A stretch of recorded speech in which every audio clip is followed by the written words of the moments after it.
Joining us on the show is Major Mohammed Ali Shah, Senior Defence Expert. Also with us on the show is Mr. Sumit Peer, Senior Political Analyst. Tahira Hassan, Women's Rights Activist, is also with us on the program. And last but not the least, Shams Ravish Rain, Empire Media Panelist, joins us on the program as well. Mohammed Ali Shah, the problem is not only limited to Gujarat. This is something which has become a national issue. Only for the reason that this is not the light, this is not the image that India wants to portray. This is not the semblance that foreign students should be reading about before they apply to universities in India. We get concerned, Ali, when Indian students are tortured or killed in US and Canada. In fact, the 9th incident of such a killing took place just a few days ago. What is the recourse? Most certainly, Vineet. Vineet, firstly, I must commend you for handling the most sensitive and touchy subjects with so much of grace and maturity. I truly commend you for that. Now, having said that, Vineet, I would say I refuse to believe that the violence would have taken place because the students were reading namaz. No, I don't think that's the case, because I will give you an example. Just now, only a while back, I was in the house of family which is a non-Muslim family. They said themselves, your Ramadan is going on. In case you need to pray, that's one side. We've kept that room clean. You can go and pray over there. That is the kind of affirmative action I have always seen in our country, and our country is not the way some people would like to portray it.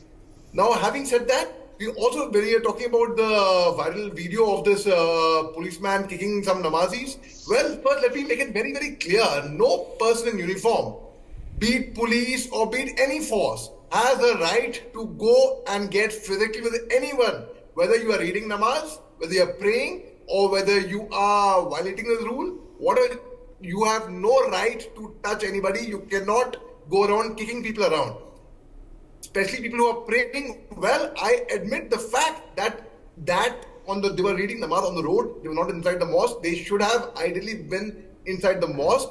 People must have the civic sense also not to disrupt or disturb anyone because religion is a very, very personal matter. The moment you come on the street and you make it public, be it anything. I am talking about in terms of Kavod Yatra. I am talking in terms of Juma prayer, Friday prayer, any religion, the moment you don't have civic sense, the moment the main road, because emergency bol ke nahi aayegi, suddenly there would be an ambulance or a fire brigade, be it in 5 minutes also, and situation like that can arise. But no one has a right to go around kicking anyone. Now, also coming back to the Vice Chancellor of Gujarat University, Mrs. Vice Chancellor Professor Nirja Gupta. Well, I think the statement she has given is little frivolous to me, it sounds, because rather had she given a mature statement saying that, as Sumit Peer said, this requires an inquiry.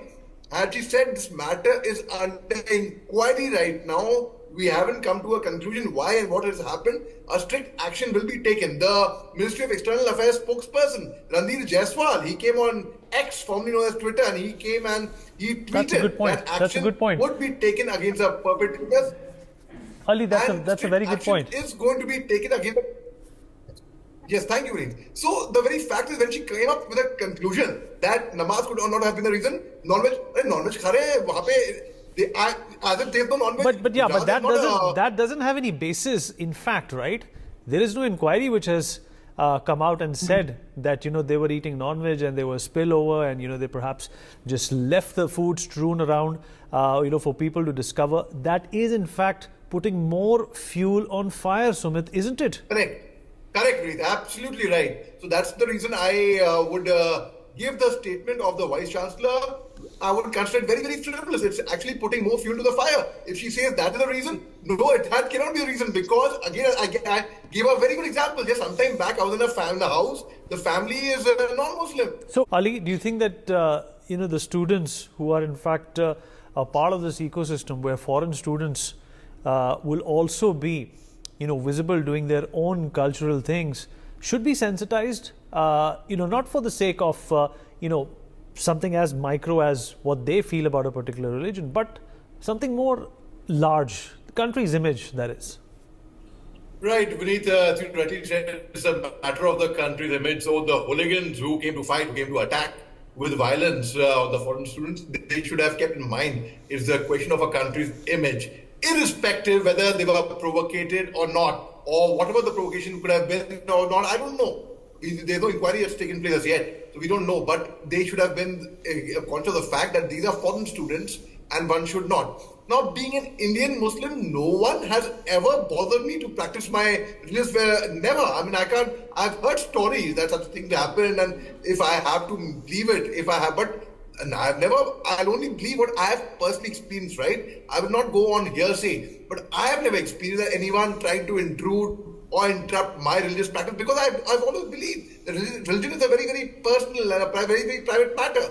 If you confine to it, and I'm a practicing Muslim, I'm a very proud Indian. So no one has, I've never felt any different than anyone else ever in my life. So the very fact is, these hooligans who came to attack these foreigners, my father has been a vice chancellor of a central university of the country. I've seen foreign students over there. I've seen foreign students in Pune University when I was in Ferguson College.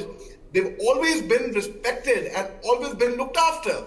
We should rather portray an image that we look after foreign students, like the way you rightly brought out. When an Indian gets harmed in US, we get perturbed about it, and rightly so. Any country would get perturbed. If we send a child somewhere to somewhere, we will get perturbed that it's the responsibility of that country, of that place. The Gujarat government has stepped into it. Gujarat government has taken cognizance of it. Gujarat government is punishing the perpetrator. The MEA has taken cognizance of it. The